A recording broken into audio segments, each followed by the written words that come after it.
E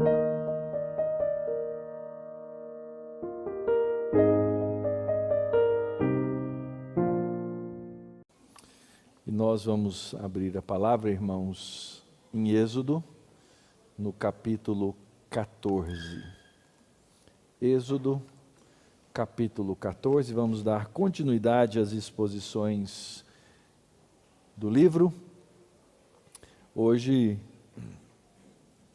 entendendo esse grande episódio da travessia do Mar Vermelho. Um episódio tremendo, fantástico, uma grande ação milagrosa de Deus ao salvar seu povo. Nós estamos usando nessa série a versão Almeida, Nova Almeida atualizada, e você pode acompanhar na sua própria Bíblia, ou você pode acompanhar também aqui na projeção, tá bom? Êxodo 14, nós vamos começar lendo os primeiros versos do texto, e ao longo da exposição vamos ler o capítulo inteiro. Então vamos ler agora verso 1 ao verso 4. Diz assim a palavra de Deus: O Senhor disse a Moisés: diga aos filhos de Israel que voltem e se acampem diante de Pi-Airote, entre Migdol e o mar, diante de Baal-Zefon. Em frente desse lugar, junto ao mar, vocês acamparão. Então Faraó dirá a respeito dos filhos de Israel: estão desorientados na terra, presos no deserto. Eu vou endurecer o coração de Faraó para que os persiga, e serei glorificado em Faraó e em todo o seu exército. E os egípcios saberão que eu sou o Senhor. E eles assim o fizeram. Vamos orar? Senhor, abençoa-nos agora, que lemos e leremos ainda mais da Tua palavra santa, bendita, inspirada. E dá-nos, ó Deus, do Espírito Santo, que o Senhor mesmo prometeu nessa Escritura, nos guiaria para enxergar a verdade nela. Dá-nos entender, dá-nos compreender, fala-nos, ó Deus, ao coração e à mente pela palavra. Tem misericórdia de nós. Mostra-nos e ensina-nos, ó Deus, nessa manhã, a Tua salvação. Que as palavras dos meus lábios e o meditar do meu coração sejam agradáveis na Tua presença, Senhor meu, rocha minha, Redentor meu. Amém. Nós, ao longo do tempo, temos estudado essa grande narrativa da Bíblia, que é uma grande história a respeito de como Deus criou, salvou e há de trazer o seu povo para cumprir todo o seu propósito e a sua vontade. Então, quando nós chegamos no livro de Êxodo, nós percebemos que esse livro, que significa saída, esse é o significado do nome, que esse livro, na verdade, é uma continuação do livro anterior de Moisés, que é o livro de Gênesis, no qual nós aprendemos que Deus é o Criador de todas as coisas e que Ele, na sua bondade, criou o homem, criou a terra, criou o homem e colocou o homem numa posição de governo sobre essa terra para cumprir um plano. Deus, desde o princípio, queria fazer o seu nome e a sua glória conhecidos pela imagem dele no homem. É por isso que quando você lê no primeiro capítulo de Gênesis, Deus abençoa o homem, dá uma ordem ao homem e diz: sede fecundos, multiplicai-vos e enchei a terra. Só que no mesmo livro nós aprendemos que o homem desobedeceu ao Senhor. E tendo desobedecido ao Senhor, ele recusa-se a cumprir a vontade de Deus, ele tenta não encher a terra, ele tenta glorificar a si mesmo e colocar-se no lugar de Deus. Esse pecado, nós chamamos na teologia, ou esse grande evento de consequências cósmicas, nós chamamos de queda. Mas Deus nunca desiste dos seus planos.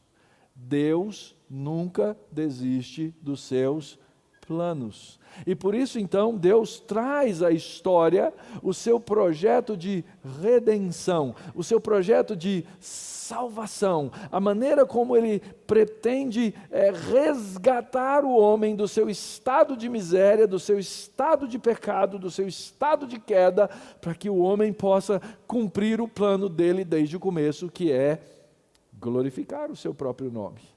Então Deus redime para si, salva para si mesmo um povo. E a história desse povo, ela vai se desenvolvendo no livro de Gênesis, e quando nós vemos, chegamos ali no capítulo 12 de Gênesis, nós encontramos a história de um homem que Deus, de certa forma, traz em evidência singular para estabelecer esse povo. Esse homem se chama Abrão.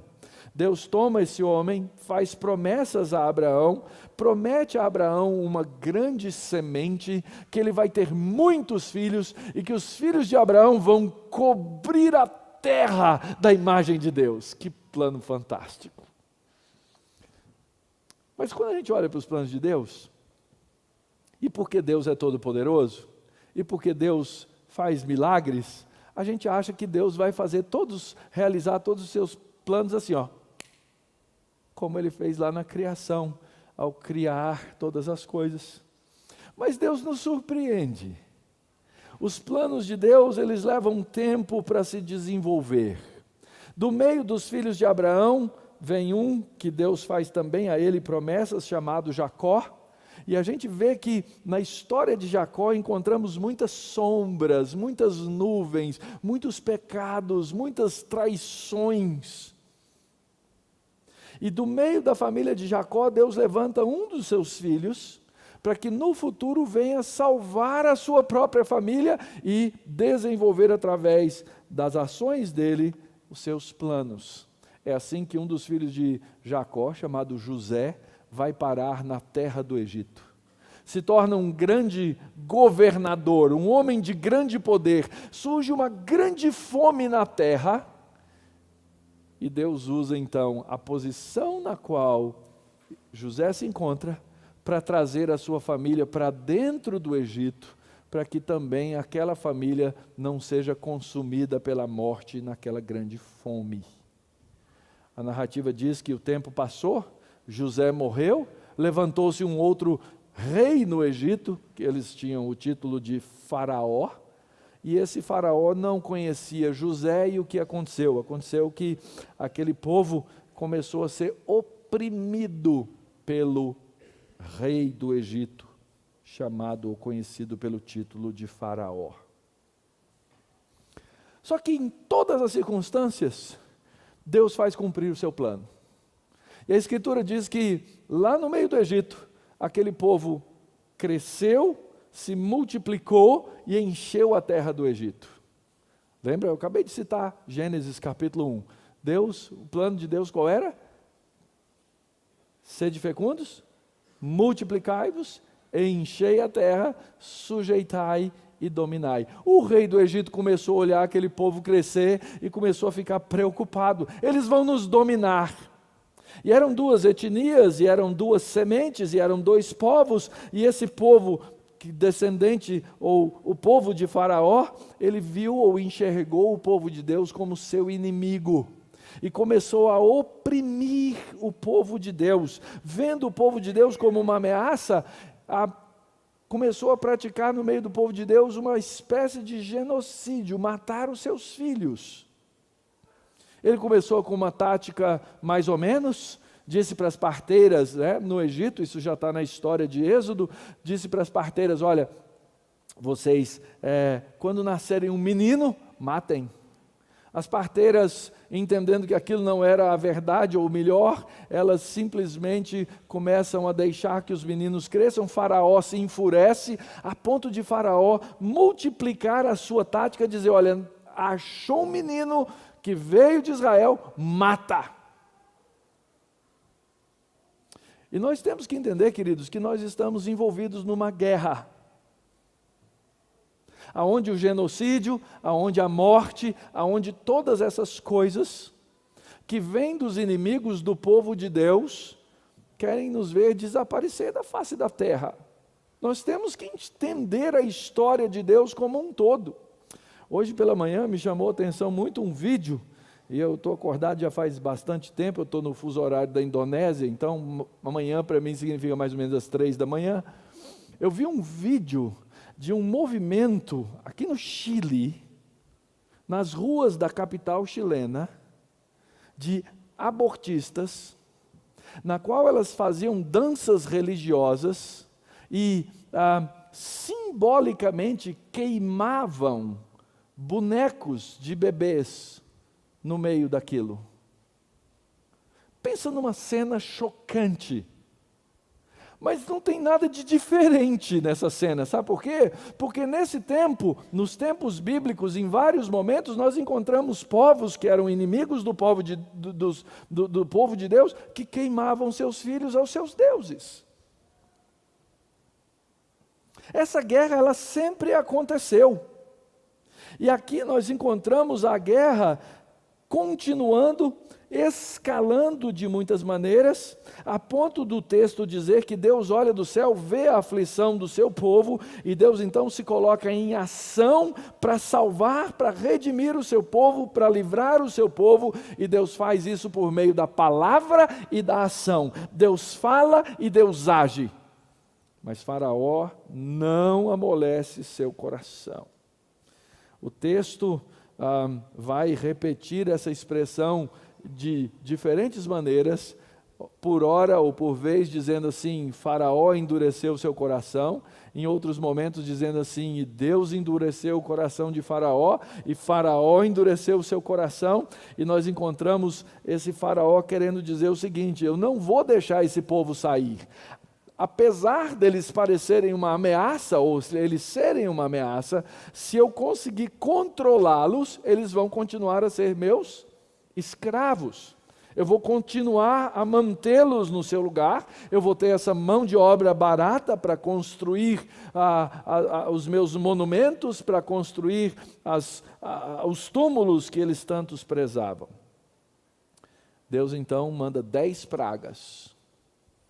Uma em cima da outra, mostrando que Ele é um Deus que caminha com o seu povo, que Ele salva o seu povo e que Ele não vai deixar o seu povo morrer nessa guerra. Sabe por quê? Porque a guerra é de Deus, queridos. Nós vivemos sim numa guerra, nós vivemos sim num mundo em guerra, nós vivemos sim com inimigos contra a verdade de Deus, porém a guerra não é nossa, a guerra é de Deus. Aliás, no livro de Êxodo, mais adiante, nós vamos ver o texto dizendo assim, o Senhor é homem de guerra.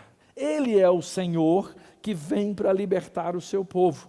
Então, nessas 10 pragas, quando chegamos na última delas, a mais severa de todas, Deus faz aquilo que Faraó queria fazer com os filhos de Israel. Ele diz, você não deixa meu povo ir, os seus primogênitos vão morrer. E é aí então que nós temos a tremenda festa, a tremenda celebração da Páscoa, quando Deus, por meio de um cordeiro substituto, derrama o sangue que vai ser colocado nas ombreiras das portas, para que os primogênitos dos filhos de Israel não morram quando por ali passar o anjo da morte. E aqui fica um detalhe importante a ser lembrado.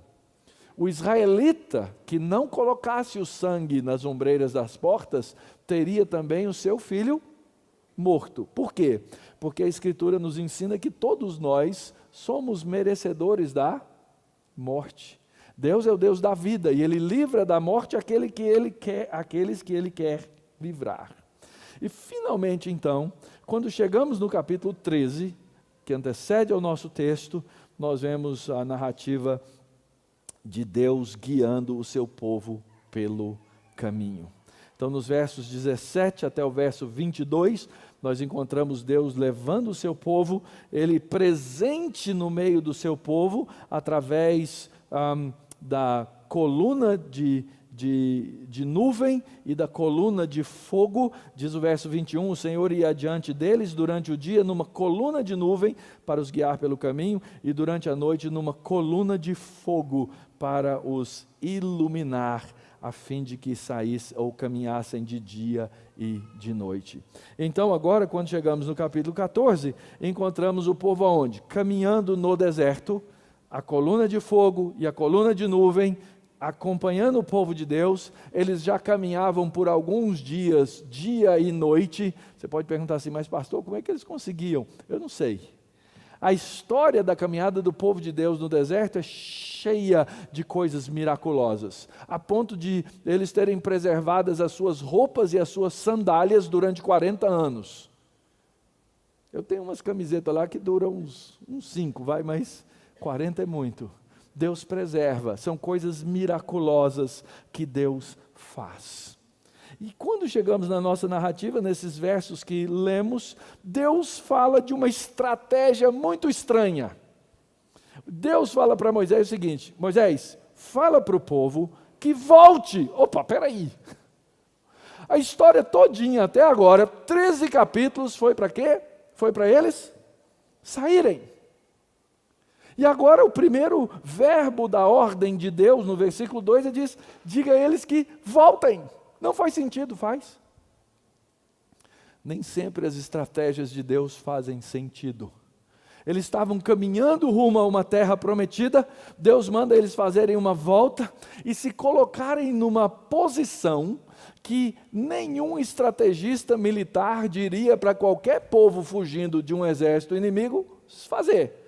Faz o seguinte, então imagina que aqui tem um braço do mar, eles iam passar por aqui assim, livres para chegar do outro lado. Deus manda eles descerem no rumo do mar e se colocar acampados no mar ou de costas para o mar.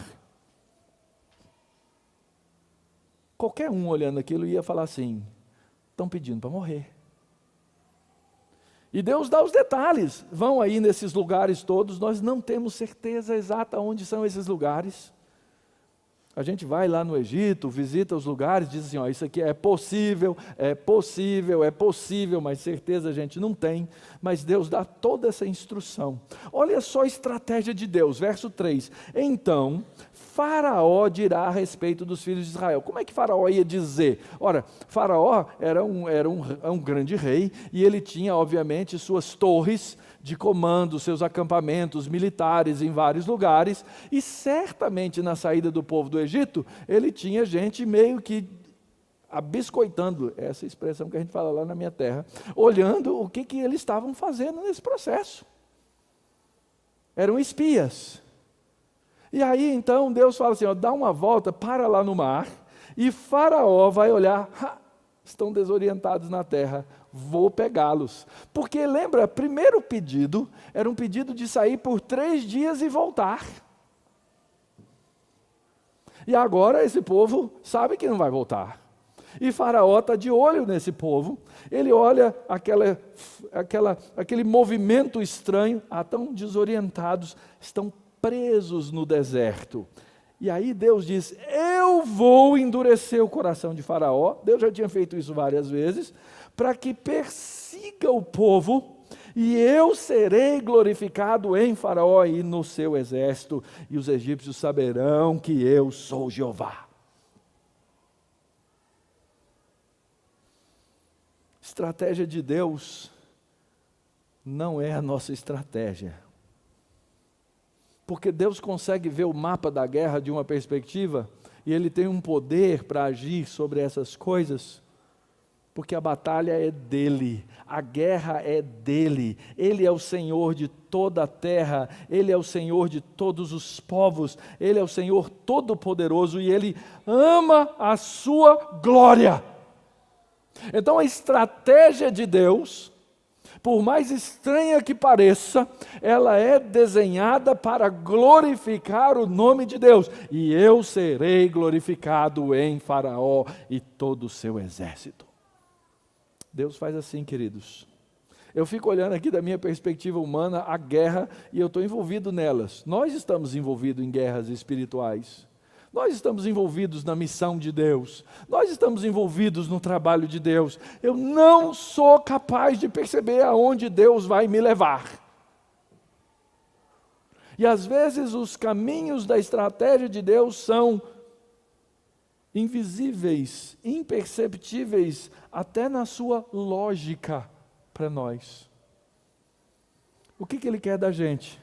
Ele quer que a gente ouça a voz do comando na Escritura, que nós venhamos a agir por fé em cima daquilo que Ele nos orienta e que nós creiamos, tenhamos a certeza e a certa esperança de que Ele está no controle de todas as coisas. Deus vai glorificar o seu nome na derrota de Faraó. Você fala assim, parece estranho, né, pastor? Gente, não tem nada de estranho. Toda a história da Bíblia é assim. Sabe quando é que Deus trouxe para o seu nome a maior glória? Quando o filho dele foi pregado numa cruz. A estratégia de Deus é não narrável para nós homens.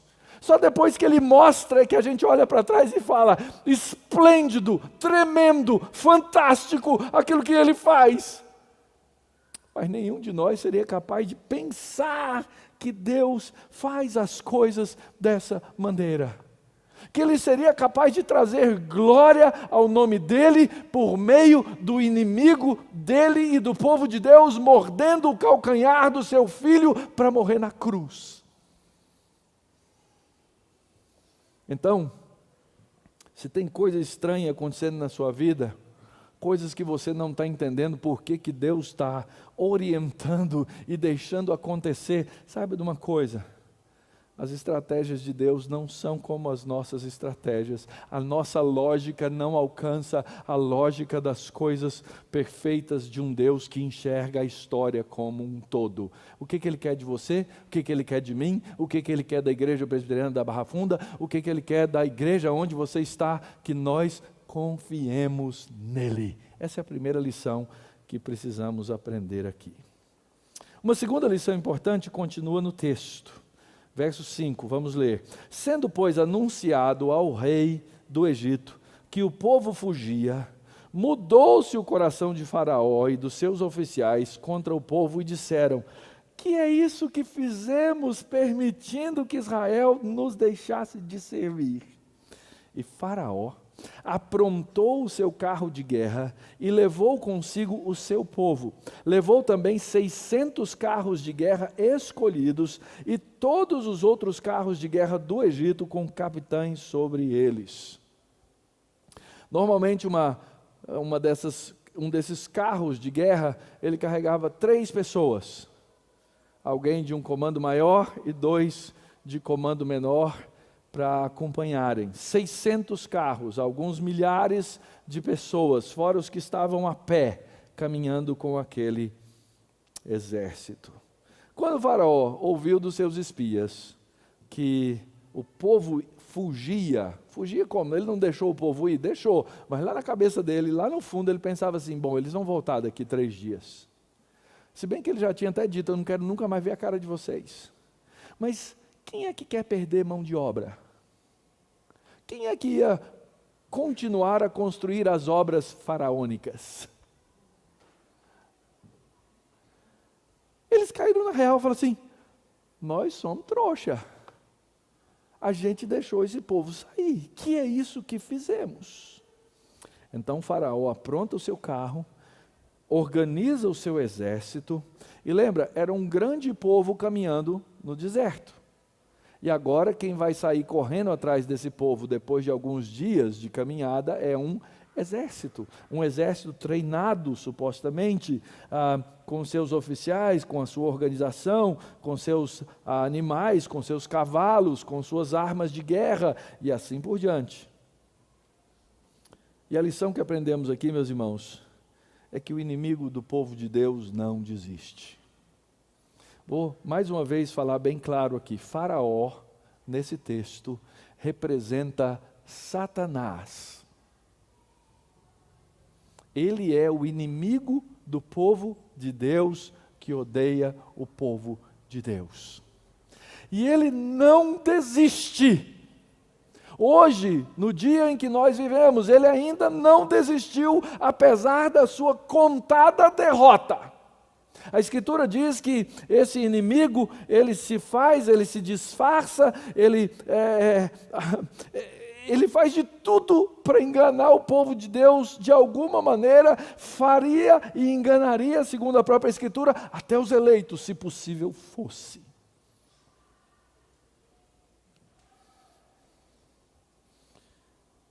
Mais uma vez, Faraó pensava que estava cumprindo seus próprios planos e desígnios, sem saber que estava cumprindo a vontade de Deus, porque Deus falou: eu vou mandar Faraó atrás do povo. Lembra? Faraó primeiro não deixou o povo ir, depois ele negociou, chegou um ponto no meio das pragas que ele fala para Moisés assim, ó, tá bom, pode ir, e ora por mim, tá? Né? Ele fala isso. Quando finalmente ele deixa o povo ir, agora que o povo já está a caminho no deserto, ele manda o seu exército de volta para perseguir o povo de Deus. Deixa eu falar uma coisa para você que você precisa entender bem, querido. Deus vai glorificar o nome dEle na vida de todos vocês, na vida de todos nós. Mas pode ser que você faça parte desse processo de uma maneira positiva, porque você entendeu pela graça de Deus que você deve glorificar o nome de Deus. Mas se você está aqui hoje, você diz assim, eu não quero glorificar o nome de Deus, eu não gosto de Deus, eu rejeito a Deus, eu não quero a Deus, eu não quero saber dEle, eu vou fazer tudo ao contrário. Sabe o que vai acontecer no fim? Deus vai glorificar o nome dEle na sua vida também. Nem que seja por meio da dor. Deus engana Faraó para glorificar o seu próprio nome. Quando o povo de Deus dá aquela volta no deserto, e Faraó acha que eles estão perdidos, eles nunca estiveram tão claros, ainda que eles mesmos não soubessem, de estar fazendo a vontade de Deus. Mas lembre-se, nós estamos em guerra. Você está em guerra. A guerra é do Senhor. E você precisa aprender a viver no meio dessa guerra, na graça do Senhor. Porque o inimigo não desiste, ele persegue. Verso 8. Porque o Senhor endureceu o coração de Faraó, rei do Egito, para que perseguisse os filhos de Israel. Porém, os filhos de Israel saíram marchando corajosamente. Os egípcios os perseguiam com todos os cavalos e carros de guerra de Faraó, os seus cavaleiros e o seu exército, e os alcançaram acampados junto ao mar, perto de Pi-Airote, diante de Baal-Zefon. Aqui eu tenho que entender os dois planos. O plano que Faraó acha que tem, e que ele desenha, e o próprio plano de Deus. Observe que o texto começa dizendo de novo, porque Deus é que endureceu o coração de Faraó, rei do Egito, para perseguir os filhos de Israel. Se você tivesse chance de parar no meio da estrada, parar a carruagem de Faraó e perguntar assim, Faraó, por que você está correndo atrás do povo de Israel? Você já não tinha até dito que era para eles irem? Ele ia falar assim, porque eu quero. Percebem isso? Aquele que é inimigo do povo de Deus, ele tem um coração que é contra as coisas de Deus, e ele desenha e desenvolve a sua vontade contra as coisas de Deus, porque ele quer. A Bíblia é cheia desses exemplos. Deus, segundo o apóstolo Paulo em Romanos, diz assim, Deus os entrega para fazer aquilo que eles querem. E o inimigo então sai nessa perseguição com o seu coração endurecido para tentar mais uma vez escravizar o povo de Deus. Essa é uma realidade que continua valendo. Nós vivemos no meio dessa guerra. E nós precisamos entender que esse inimigo, ele não está satisfeito com as nossas ações no exército de Deus. Ele não gosta de quem? Ele não gosta de crente. Ele não gosta de crente fiel. Ele não gosta da igreja. Ele não gosta da ação evangelística da igreja. Ele não gosta que sejamos consistentes. Ele não gosta de nada que corresponde às coisas da vontade de Deus. Aliás, a Escritura é muito clara em dizer isso. todos quantos querem viver piedosamente, o que vai acontecer com eles? Serão perseguidos. Então, deixa eu dizer uma coisa para vocês, se a vida está muito calma e muito boa, agradeça a Deus, mas faça a seguinte pergunta: Senhor, será que a coisa não está muito boa assim porque eu deixei a piedade de lado? Será que as coisas não estão muito boas e muito fáceis porque eu simplesmente desisti de viver piedosamente? Resolvi viver como os egípcios? E a gente vai ver que isso acontece com o povo de Deus. Querem ver? Próxima parte do texto. O povo de Deus perde o foco. Deus fala para eles: não passem por aí, voltem, fiquem e se acampem de costas para o mar. Verso 10. Faraó está perseguindo. E chegando o Faraó, os filhos de Israel levantaram os olhos e eis que os egípcios vinham atrás deles. E ficaram com muito medo. Então os filhos de Israel clamaram ao Senhor e disseram a Moisés: olha só, será que foi por não haver sepultura no Egito que você nos tirou de lá? Quando eu falo Egito, qual a primeira coisa que você lembra? Do quê?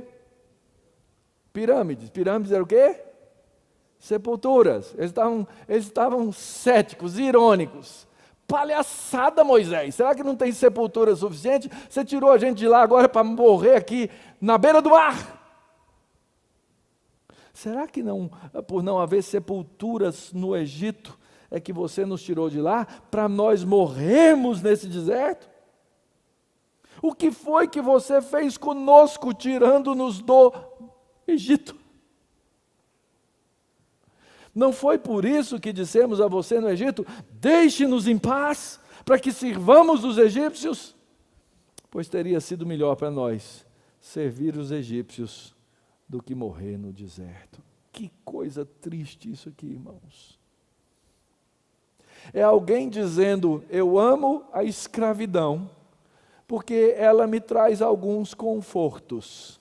Eu não quero a liberdade, eu desprezo a liberdade, porque a liberdade tem um custo. E eu estou com medo. O povo de Deus perdeu o foco. O povo de Deus, que era acompanhado por um pilar de fogo e um pilar de nuvem, a presença manifesta e clara da presença de Deus no meio do seu povo, levanta os olhos, vê o exército de Faraó e morre de medo. Impressionante. E talvez você esteja aí falando: se fosse eu, não era assim.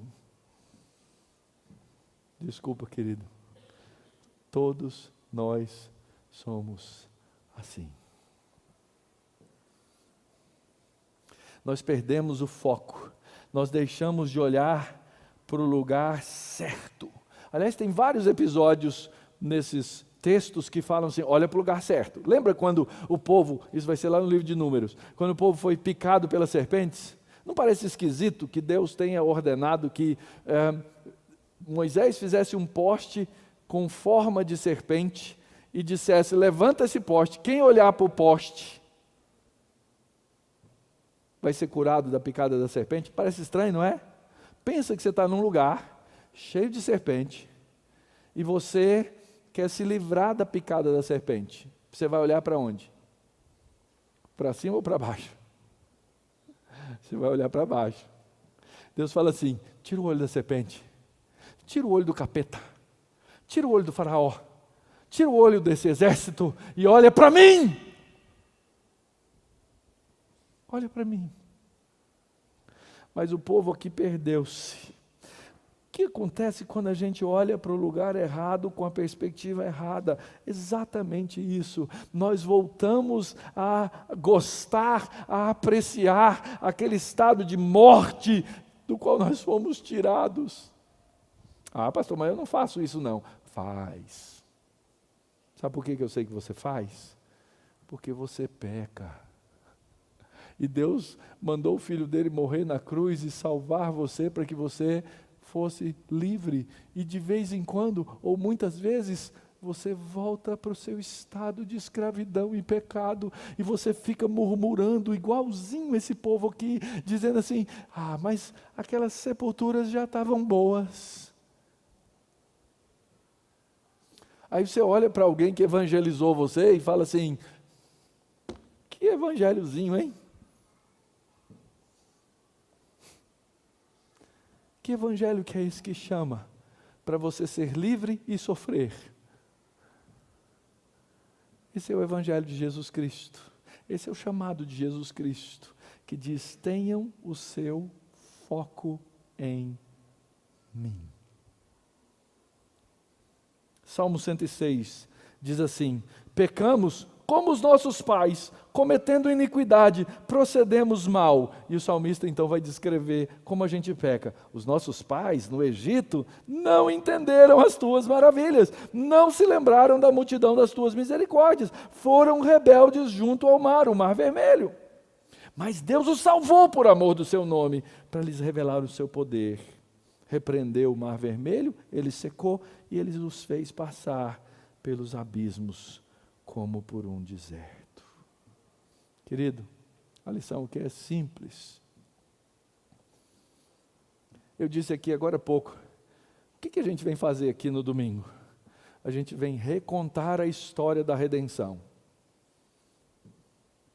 A gente lembra da criação, a gente lembra da queda, a gente lembra da redenção de Cristo, a gente lembra da consumação que Ele vai nos dar. Todo domingo a gente faz isso aqui. Talvez você perguntasse: pastor, você não está cansado? Não, porque todo domingo o seu sermão é o mesmo. É mesmo. Todo domingo o culto é o mesmo. E no dia que eu começar a inventar novidade, me manda embora, porque eu perdi a cabeça. Por quê? Porque os meus olhos têm que estar focados nessa história de redenção. Como é bela essa escritura, queridos. Como é bela essa história. Como ela fala aos nossos corações. Não esqueça de lembrar dessa história. É por isso que quando o crente vaza da igreja, é por isso que quando ele desaparece, ele começa a perder de vista o foco e a perspectiva da verdade de Deus no meio do seu povo. E esse crente acaba como esse povo aqui, vou voltar para o Egito. Mais adiante eles vão reclamar de fome, vão dizer assim: hoje tem almoço, hein, gente? Como eram boas aquelas carnes, aquelas cebolas do Egito. E alimentamos aquele pecado do passado na nossa vida. Pastor, como é que eu volto ao foco? A palavra de Deus, queridos, ela serve sempre para nos reorientar. É por isso que eu não canso de repeti-la aqui para vocês. Verso 13. Moisés, porém, respondeu ao povo: não tenham medo, fiquem firmes, vejam o livramento que o Senhor lhes fará no dia de hoje, porque vocês nunca mais verão esses egípcios que hoje vocês estão vendo. Que verso glorioso esse verso 14. O Senhor Jeová lutará por vocês. Fiquem calmos. Deus reorienta um povo no meio da sua rebeldia. No meio da rebeldia, Deus podia ter olhado para eles e falado assim: que se lasquem. Mas é o povo dele, ele não desiste do povo dele. Isso vai se repetir várias vezes no livro de Êxodo. Daqui a alguns capítulos a gente vai ver uma das histórias mais estranhas da Bíblia. Deus vira para Moisés e fala assim: Moisés, vou largar esse pessoal. Moisés fala: Senhor, não vale a pena. Não vale a pena. Fica com esse povo. Deus é assim, queridos. Ele reorienta o seu povo pela sua palavra. Ele fez isso várias vezes em várias histórias. Ele chega para o povo e diz assim: não tenham medo. O apóstolo Pedro diz assim: não tenham medo, não se assustem por causa dessa grande multidão, pois essa batalha não é de vocês, é de Deus. Perdão, isso não é Pedro, Pedro é daqui a pouco, isso é na batalha de Josafá. Não se assustem. O moço do profeta vem correndo para casa e fala para o profeta: profeta, vem um exército aí na estrada, nós estamos lascados. O profeta sai na porta de casa, faz uma oraçãozinha simples. Senhor, abre o olho do jovem, mostra para ele que mais são os que estão conosco do que os que estão com eles. Não tenham medo, o Senhor lutará por vocês, fiquem calmos. E agora Pedro. Esse inimigo, o que Pedro fala a respeito dele? Que ele ruge ao nosso redor como um leão. Você já ouviu de pertinho o rugido de um leão? Uns 3, 4 anos atrás eu fui com o Dr. Davi numa viagem à África, e num dos intervalinhos que nós tivemos lá, nós fomos visitar um parquezinho pequeno lá, onde havia alguns animais cativos. E a gente lá conversando sobre XYZ, eu virei de costas para a grade, era com grade, tá? E ele conversando, e ele vendo um pequeno animalzinho se aproximar na minha direção. É alto, gente. Mesmo com uma grade no meio, dá medo. Satanás faz assim, ele fica rugindo ao nosso redor para nos dar medo. Nós precisamos olhar para onde? Para a palavra que nos reorienta quando Deus diz o quê? Não tenham medo. Você vai encontrar isso num dos clássicos da literatura cristã, no Peregrino. Deus fala assim, ó, vai por esse caminho aqui. Vai reto. Você vai chegar no alvo. Mas os leões rugiam na escuridão e davam medo no peregrino. Muitas vezes nossa história é assim, queridos. Nós vivemos com medo porque não aprendemos a nos submeter à reorientação da palavra. Ouçam a voz do seu pastor, ouçam a voz da Escritura, não tenham medo. Você tem medo de vez em quando? Eu tenho. Aí, minha voz do pastor aqui, sentado no primeiro banco, volta e meia vira para mim e fala assim: por que você não acredita no que você prega?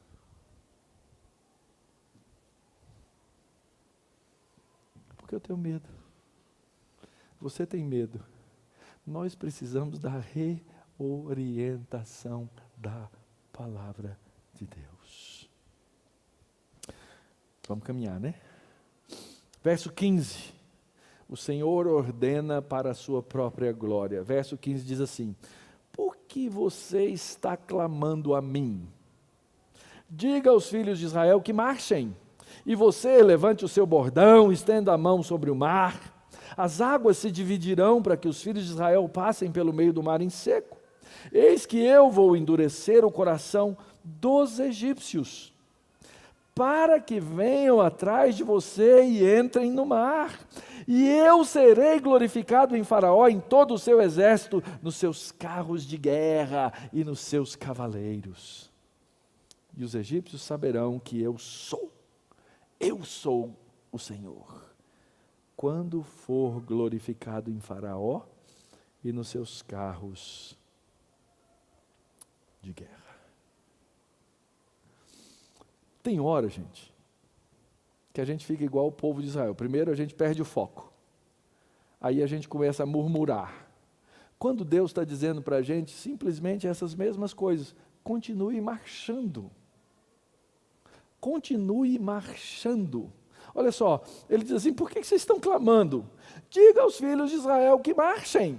Você, Moisés, eu já te dei o cajado, eu já te ensinei o que fazer, levanta o cajado, eu vou fazer a obra é de Deus, a guerra é de Deus, nós somos povo de Deus, exército de Deus, o que a gente faz? A gente marcha,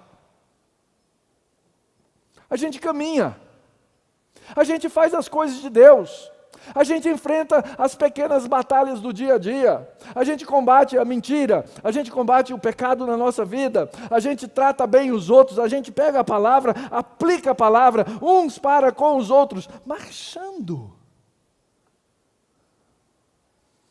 Tem hora que a gente filosofa demais.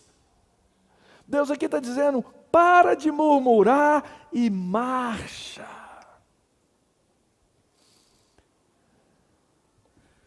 Mas eu reconheço a dificuldade. Aqui para vocês, eu sou pastor.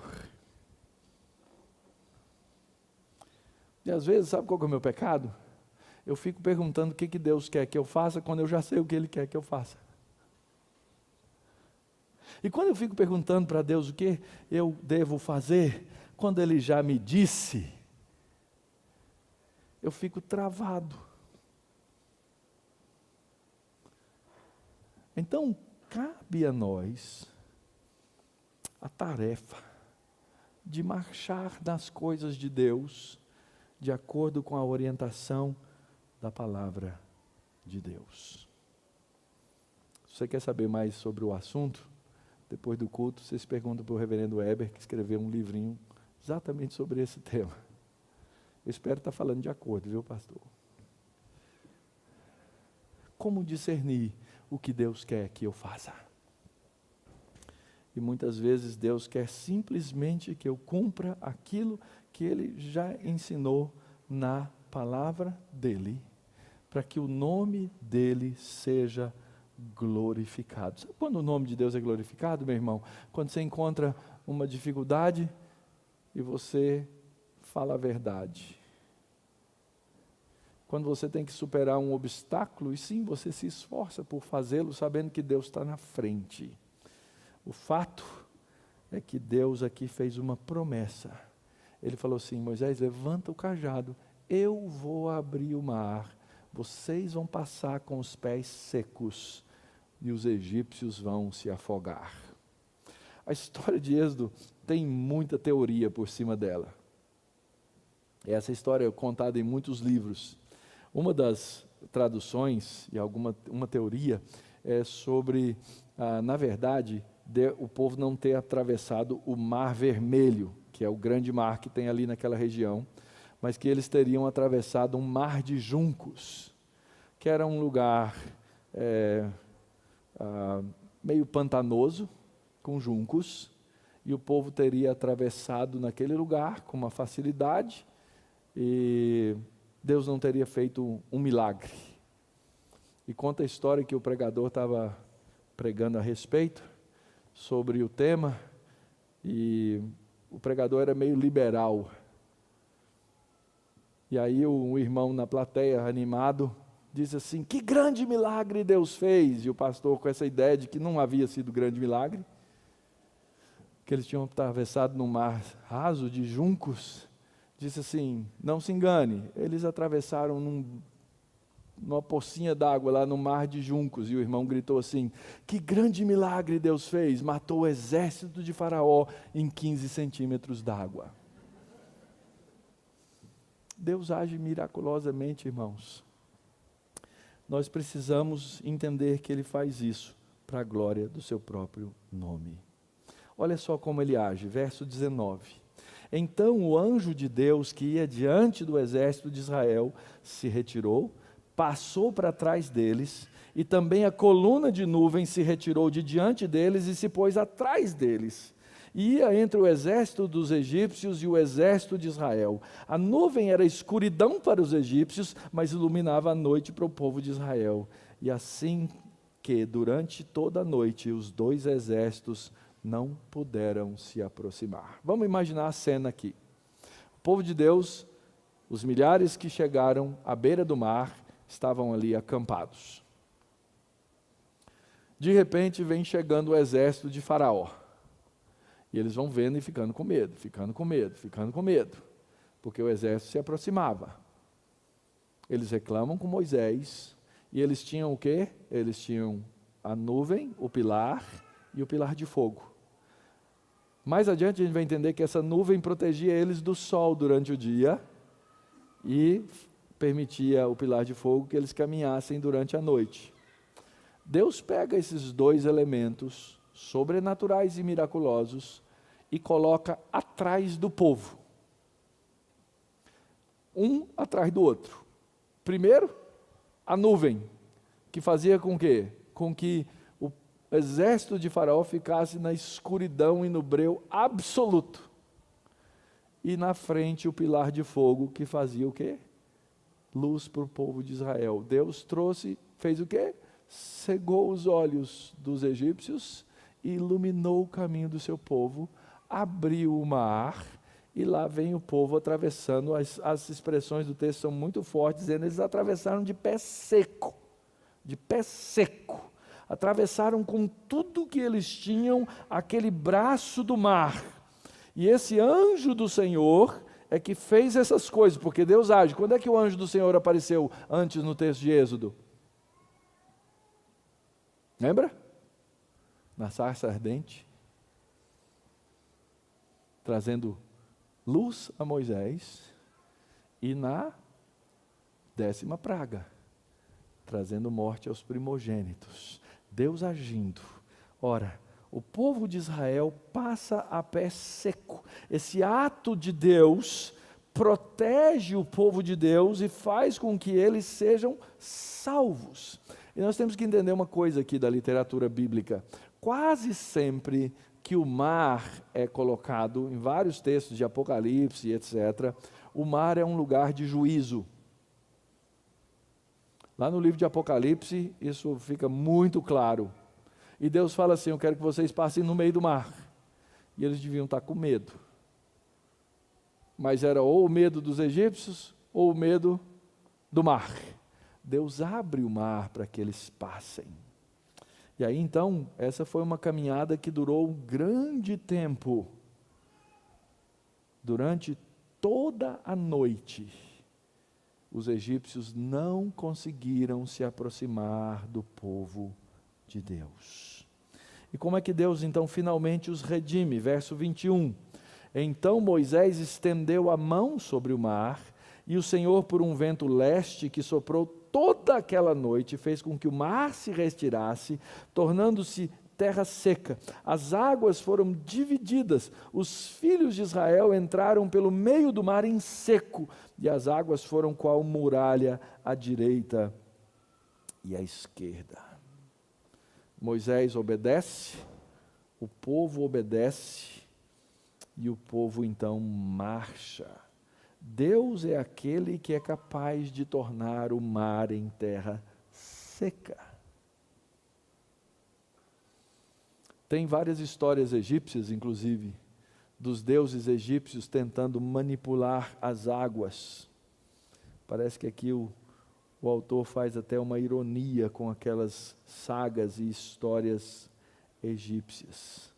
Mas o fato é que eles passam por meio do mar, que deveria ser o seu castigo, para lhes trazer salvação. E Deus traz o castigo aos egípcios. Verso 23.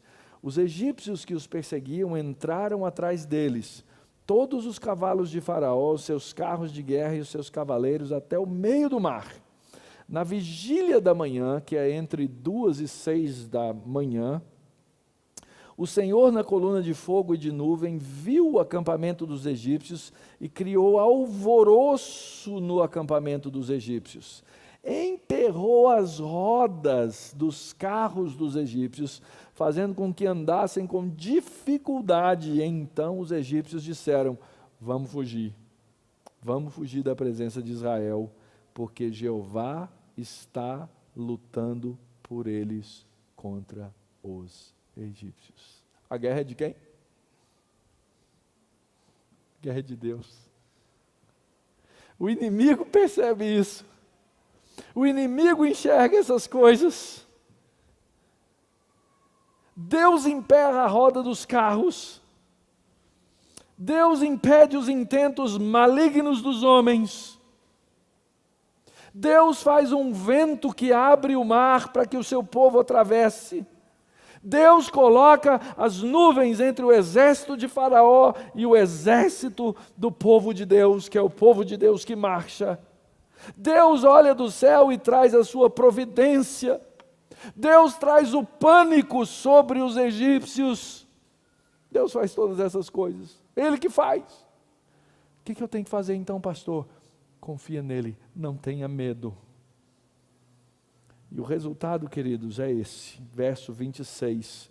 O Senhor disse a Moisés: estenda a mão sobre o mar, para que as águas voltem sobre os egípcios, sobre os seus carros de guerra e sobre os seus cavaleiros. Então Moisés estendeu a mão sobre o mar, e o mar, ao romper da manhã, retomou sua força. Os egípcios fugiram de encontro a ele, e o Senhor jogou os egípcios para dentro do mar.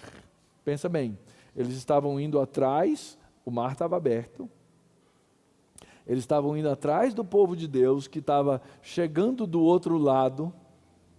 Deus traz uma desorientação para eles, endurece as rodas, eles ficam com medo e começam a voltar. É essa a expressão que está aqui no texto. Eles começam a voltar, e quando eles começam a voltar, as águas os cobrem. E diz o texto que nenhum deles sobreviveu naquele dia. Nenhum deles. Por quê? Porque o juízo de Deus é severo. O juízo de Deus é contra os inimigos do povo de Deus. E o mundo vai entender isso. A Escritura diz que no fim da história, todo joelho vai se dobrar, toda língua vai confessar, e todos os homens vão reconhecer o senhorio de Cristo. Até esses egípcios que morreram. Eles serão ressuscitados para fazer isso. Mas eles vão reconhecer. E o texto termina de maneira maravilhosa. Verso 29, mas os filhos de Israel caminhavam a pé enxuto pelo meio do mar. Percebe? Eles não tinham nem chegado do outro lado. O mar começou a fechar ao contrário. E as águas lhes eram quais muralhas à direita e à esquerda. E o texto diz, e assim o Senhor livrou Israel. Que história! Que história, queridos! Assim o Senhor livrou Israel naquele dia das mãos dos egípcios. Lembra quem é que oprimia o povo com mão forte? Os egípcios. Deus os livra daquela mão forte pela sua própria mão. E Israel viu os egípcios mortos na praia do mar. E Israel viu o grande poder que o Senhor havia usado contra os egípcios. E o povo temeu o Senhor. E o povo confiou no Senhor e em Moisés, seu servo. É assim que Deus livra o seu povo. Com uma cruz. O que a gente tem que fazer diante disso, queridos? Primeira coisa, isso deve nos colocar num estado de alerta e vigilância, uma sóbria e calma vigilância.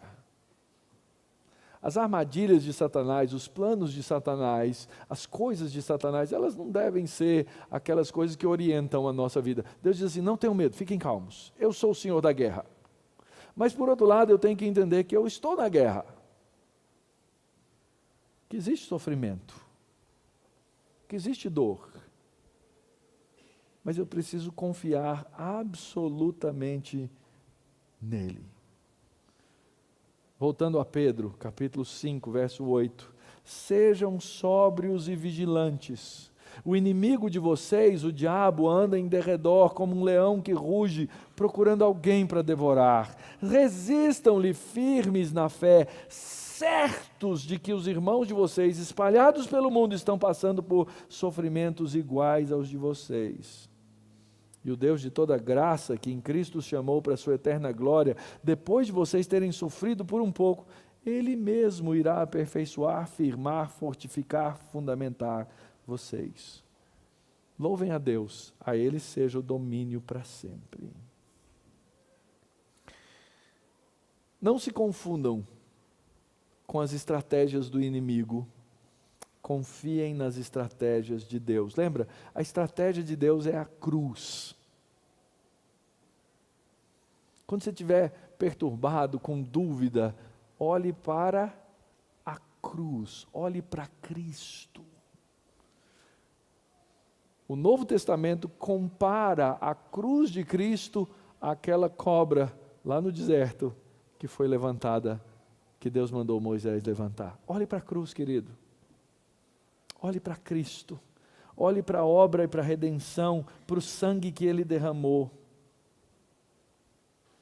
Sem esquecer que dia a dia estamos sendo entregues como ovelhas para o matadouro. Pastor, como é que eu resisto? Efésios capítulo 6. Use a armadura que procede de Deus, porque Ele é um Senhor de guerra.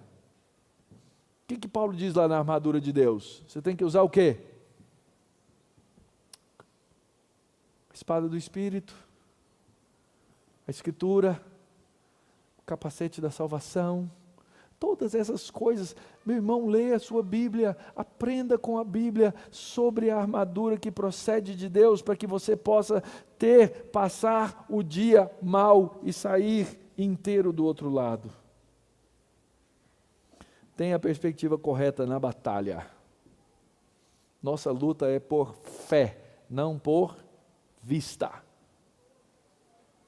Então, a Escritura, o Espírito iluminando essa Escritura, a comunhão do povo de Deus, é onde você vai adquirir a perspectiva correta. Mantenha-se no passo. Você vai ouvir muita gente, você vai ouvir o inimigo constantemente dizer, não, olha, toma esse atalho, faz esse outro caminho. Não, continue na marcha. E assim o Senhor vai livrá-lo.